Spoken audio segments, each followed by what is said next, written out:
Halo semuanya, dunia digital marketing itu, kelihatannya rumit banget ya, kayak labirin gitu. Tapi tenang, hari ini kita bakal bedah tuntas semuanya. Kita bakal bikin simple biar kita semua punya peta yang jelas buat sukses. Coba dipikirin, tiap hari kita scrolling terus-terusan, kontennya bejibun. Nah, pertanyaannya, gimana caranya sebuah brand bisa dilirik, bisa stand out gitu loh. Ini tantangan besarnya, tapi untungnya ada jawabannya. Jawabannya? Ya, pemasaran digital. Tapi jangan kira ini cuma soal pasang iklan ya. Anggap aja ini gabungan antara seni dan sains buat nemuin orang yang pas, di tempat yang pas, dan di waktu yang pas. Tujuannya jelas banget, bikin yang tadinya nggak kenal jadi suka, dan yang suka jadi pelanggan setia. Oke, siap. Kita mulai bangun toolkit kita ya. Yang paling pertama dan jadi fondasinya, pusat dari segala pusat aktivitas digital, apalagi kalau bukan website. Website itu ibaratnya rumah digital kita. Bukan cuma pamflet online, tapi ini markas besar kita. Disinilah kita yang pegang kendali ceritanya. Kita bangun kepercayaan dan goalnya mengubah pengunjung jadi pelanggan. Ingat, ini satu-satunya aset online yang 100% milik kita sendiri. Oke, rumahnya udah ada. Terus gimana caranya biar orang nemuin rumah kita? Nah, disinilah Google dan mesin pencari lainnya main peran. Intinya, ada dua jalan utama biar kita bisa nongol di sana. Jalan pertama itu namanya SEO atau Search Engine Optimization. Gampangnya, anggap ini kayak lari maraton, bukan lari sprint. Prosesnya butuh waktu. Caranya, kita bikin konten yang benar-benar ngejawab pertanyaan orang, pakai kata kunci yang pas, nanti pelan-pelan peringkat kita di Google bakal naik secara alami. Kita nggak bayar sama sekali buat posisi ini loh. Kita dapat karena Google nganggap kita paling relevan dan bisa dipercaya. Nah, tapi kalau kita butuhnya cepat, pengen hasil instan, ada jalan kedua, SEM atau Search Engine Marketing. Ini jalur tolnya deh. Kita bayar buat nyalip antrian dan langsung nongol di paling atas. Kelebihannya? Jelas, kecepatan. Plus, kita bisa nargetin audiens dengan spesifik banget, kayak sniper. Jadi, biar lebih jelas ya bedanya, SEO itu kayak nanam pohon. Emang butuh waktu buat tumbuh, tapi begitu besar, hasilnya kuat dan jangka panjang.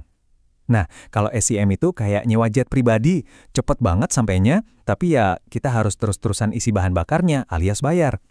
Dua-duanya penting, dan punya perannya sendiri-sendiri dalam strategi. Oke, orang-orang udah mulai datang nih ke rumah kita. So, what's next? Gimana caranya kita bangun hubungan sama mereka? Bikin mereka jadi komunitas yang loyal? Nah, kita lanjut ke 3 alat berikutnya yang fokusnya ke situ. Yang pertama, pastinya media sosial. Anggap aja ini kayak alun-alun kota versi digital, tempat semua orang ngumpul. Jadi di platform kayak Instagram, TikTok, atau Facebook, tujuan kita tuh bukan cuma teriak-teriak, "Woi, beli produk gua!" Bukan. Tapi lebih kedengerin, ngobrol, nimbrung di percakapan. Intinya, bangun komunitas, bukan sekedar numpuk followers. Berikutnya, ada konten marketing. Kuncinya satu, give, don't ask. Memberi, bukan meminta. Caranya gimana? Ya dengan bikin konten yang berguna. Bisa artikel blog, video tutorial, infografis, apa aja yang ngasih nilai buat audiens. Dengan begitu, kita secara nggak langsung nunjukin kalau kita ini ahli di bidang kita. Ini cara yang super efektif buat bangun kepercayaan, dan bonusnya ini juga bagus banget buat SEO kita tadi. Terus ada juga email marketing. Mungkin ada yang mikir, email kuno banget? Jangan salah, justru email ini powerful banget loh. Kenapa?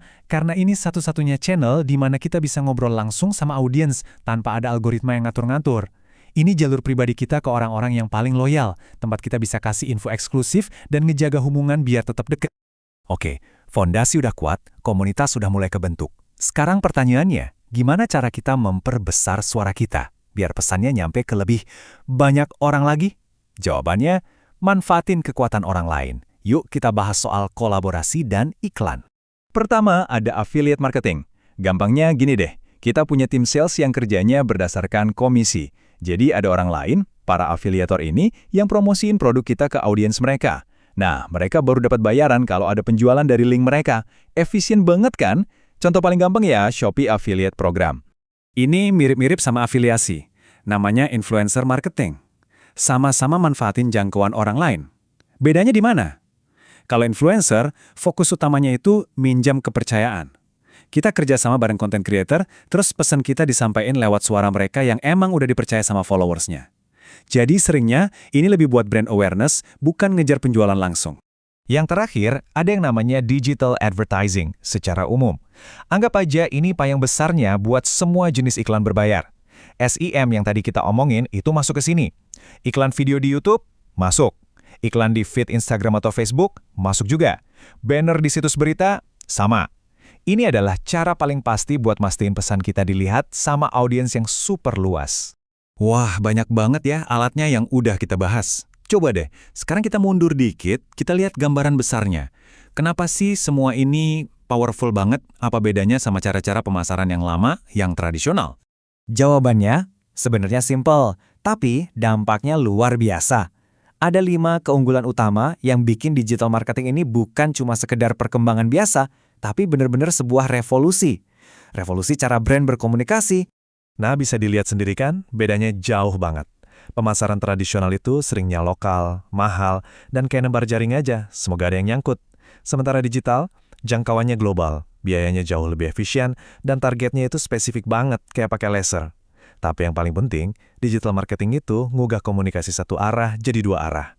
Kita nggak lagi cuma ngomong ke pelanggan, tapi kita ngobrol bareng mereka. Ini kuncinya. Jadi, kita udah bongkar semua isi kotak peralatan digital marketing. Tiap alat punya fungsinya sendiri, semuanya jelas, tapi ini semua ninggalin kita satu pertanyaan yang dalam banget nih.